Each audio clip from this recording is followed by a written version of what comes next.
So yun, what's up guys? Welcome back once again sa ating munting channel. At meron naman tayong panibagong video para sa inyo mga kalingap, mga ka-team Jom Car, no? Yan, dahil nga po itong si Bebe Carla ay napasama sa the most beautiful and admirable vloggers sa mundo ng YouTube. Ay meron nga pong mangilan-ngilan na tumaas ang kilay, meron ding mga nagulat, meron mga na-shock, merong mga hindi makapaniwala.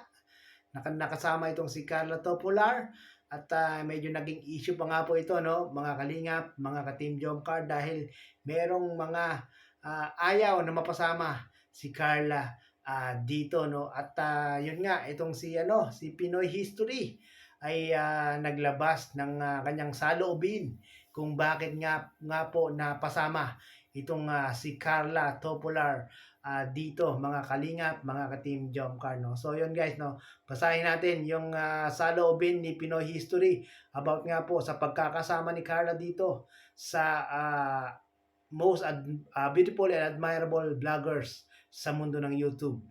Yan, basahin natin guys. So yan guys, no, ito yung post ni Pinoy History, no.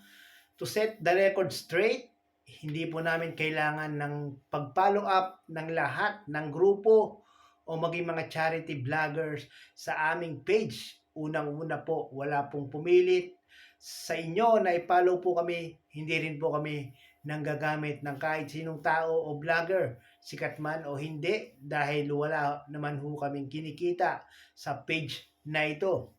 Hindi kami gumagawa ng video at wala kaming bonus kagaya ng ibang page na mahilig lang sa kopya at re-upload. So yun guys, no, dahil nga po marami nagko-question kay Pinoy History kung bakit daw napasama niya si Carla dito sa sa kanyang survey, at ano nga daw po yung kanyang basehan.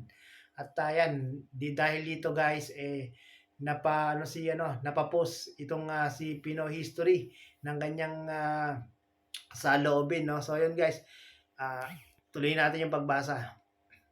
Gayahin nyo si Kalinga Prab. Oh, grabe guys, no. Sa post na ito, ina-mention nga po itong si Kalinga Prab. Ang sabi niya, si Kalinga Prab nananatili siyang transparent sa kabila ng nagkakagulong mga fans dahil sa isang post ng most beautiful. So yun guys, na dahil nga po napasama si Carla dito. Alam niyo naman si Carla, napakaraming mga fans, napakaraming mga supporters, napakaraming nagmamahal, at merong mga iilan na kung saan merong mga inggit at merong ayaw kay Carla, no. So yun guys, no, dahil nga po diyan merong mga nagkagulong mga fans at talagang syempre yung mga nagsasabing hindi karapat dapat si Carla dito na mga basher, dinumog ng mga nagmamahal kay Carla. Talagang ipinaglaban nila si Carla, no, na tawag dyan, karapat dapat si Carla na maging most beautiful, admirable vlogger, no. Yan, sa desisyon po ng mayorya, maganda po talaga si Carla Topolar. Yan, wala tayong pag-aawayan dyan, may Pinoy History, no. Talagang totoong maganda itong si Carla, no. Kahit wala pang makeup yan, talagang maganda na si Carla, no. Ang sa amin, ang tunay na kagandahan ay hindi lamang sa panlabas na anyo, nasa ugali rin po. So yun guys, no, ito po yung naging basehan ni Pinoy History, na kung saan hindi lang daw po maganda si Carla, no, kundi nasa ugali rin po. Tama ka dyan, Pinoy History, no. Itong si Carla hindi lang maganda ang ugali, pati panloob napakaganda rin, no. Talagang busilak ang puso ni Carla, no. At kung paano niya dalhin ang sarili at kung paano niya mahalin ang mga tao sa paligid niya. Yes, totoo yan, no. Talagang dahil maraming nagmamahal kay Carla, maraming sumusuporta, syempre ang in return ni Carla sa kanyang mga supporters, mga fans, ay minamahal din po ni Carla, no. Lahat po tayo magaganda at gwapo. Yes, totoo yan, no. At ang pagpili po namin ng top 25 ay mula sa puso namin, no. Sa bawat organisasyon, meron pong panalo at may ibang hindi magwawagi. So yun guys, no, yung mga hindi napabilang dito, better luck next time, no? At yung mga napabilang dito ay congratulations po sa inyo. Lalong-lalo na siyempre sa ating Bebe Carla, no? Yan. Ano pa? Meron pang post. Tuloy natin. Ang pagtanggap natin sa bawat resulta ay refleksyon ng ating mga tunay na ugali. Kung paano natin sinasabi ang bawat salita, kung paano tayo nagko-comment at kung paano natin sinasalaysay ang bawat damdamin natin online. Yun ang tunay na pagkatao, no. Yun nagawa nga pong mag-post ni Pinoy History dito dahil marami talagang dinumog si Pinoy History ng mga comments. Siguro na amaze si Pinoy History dahil nga po dinumog siya ng comment at talagang napatunayan niya na itong si Bebe Carla ay talagang viral at trending, no.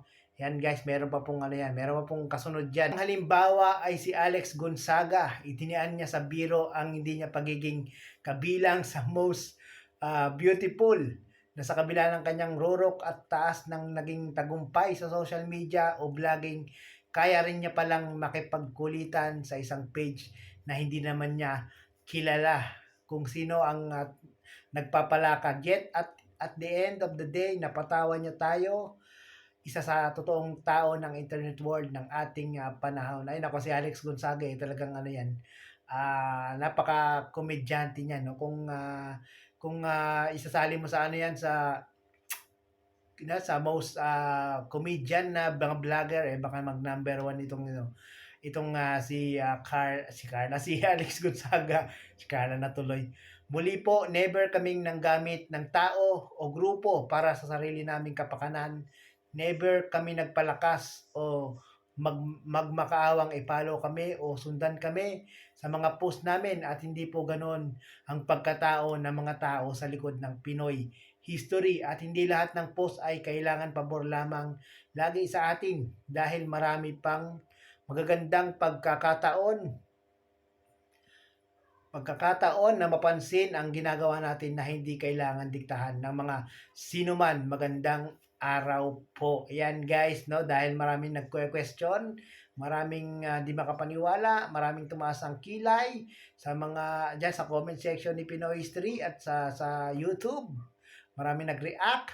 Ayan, napa-post tuloy itong si Pinoy History at ipinagtanggol niya itong si Carla, no. Pinagtanggol niya po si Carla na deserve po ni Carla na mapabilang diyan sa most beautiful and admirable vlogger, no. So yun guys, no, sa mga hindi po tanggap na si Carla ay makasali diyan ay guys, accept the fact na lang po, no. Tanggapin na lang po natin na talagang deserve ni Carla diyan, no. Hindi lang po maganda si Carla, syempre maganda rin yung kanyang panloob na ugali, no. Kaya nga nakapabilang si Carla diyan, no. So yun guys, no, tanggapin na lang po natin itong survey na ito ni Pinoy History, no. So yun guys, sana ay nalinawan kayo, no, kung bakit nakasama si Carla dito, no, sa pinakamagagandang nagagandahang mga babae sa mundo ng YouTube. Sana ay nalinawan kayo, no, sa sinabing ito ni Pinoy History, no. So yun guys, hanggang dito na lang po ang ating reaction video. Maraming pong salamat at muli ay nakasama ko po kayo dito sa ating video na ito, no. Maraming salamat po.